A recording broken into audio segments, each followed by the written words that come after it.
Heh.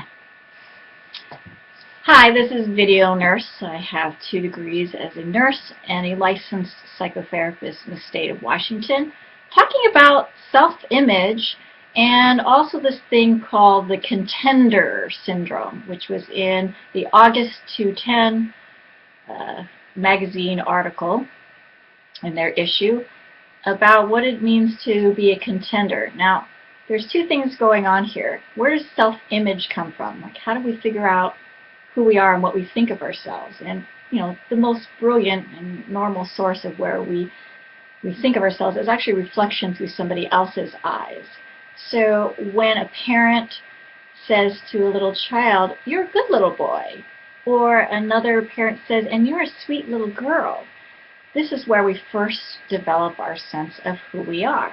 We're the good little boy, we're the sweet little girl.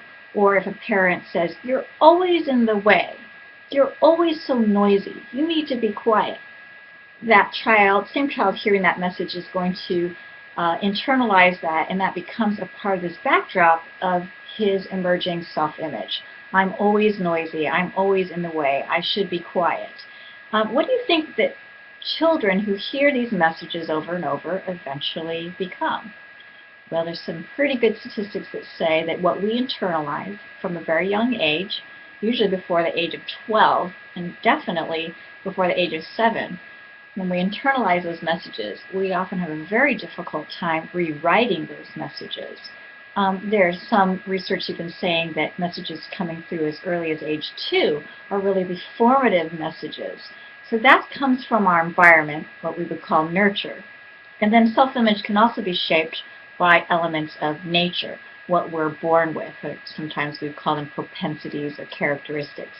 So some children will grow up with a very gregarious, kind of energetic characteristic, and they'll get named and labeled in their environment as a very active boy or a very, very feisty girl.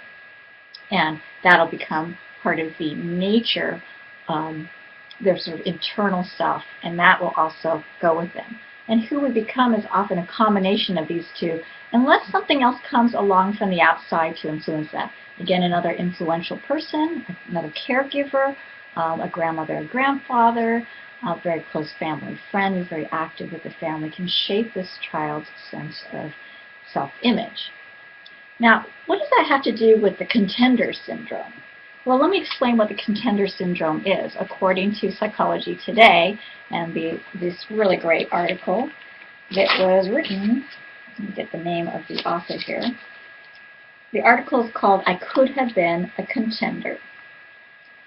And where's her name? Oh, Abby Ellen. Abby Ellen is the name of the author. I could have been a contender. And I'm just going to lift this right here, this paragraph. The contender syndrome, while this phenomenon is not a clinical diagnosis, so you're not going to find this in the DSM, the feeling is quite common today, especially with the proliferation of social networking and the public blaring of the fabulousness of other people's lives. Quote unquote, whether it's a 16-year-old student or a 45-year-old CFO, I hear them say, "I'm not as successful as I could be." And I'm seeing it more and more, says Jim Taylor, a psychologist in San Francisco. It used to be that your immediate comparison group was your neighborhood or your friends. Now you're exposed to everybody who has so much. We base our happiness on our most immediate comparison group. These days, it's the world. So instead of comparing yourself to the girl or boy down the street and what he or she is doing in your school when you're growing up, you're now comparing yourself to Justin Bieber, this little 15, 16-year-old who's traveling the world and living the high life as a celebrity because he's a singer and dancer who's become very, very popular. Now women are comparing themselves not to a coworker in the workplace, but to Lady Gaga.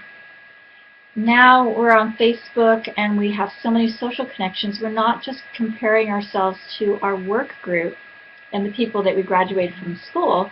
We're comparing ourselves maybe to top scientists, to people who are in another category. And it's putting this pressure on many people to believe that they haven't achieved their potential. So they're comparing against someone else to find out what their potential is, rather than looking within themselves and saying, what is it that I deeply want, and what do I think that I can personally achieve based on my skill set, my background, my interests, my education, or if you haven't gotten education, what your educational goals are.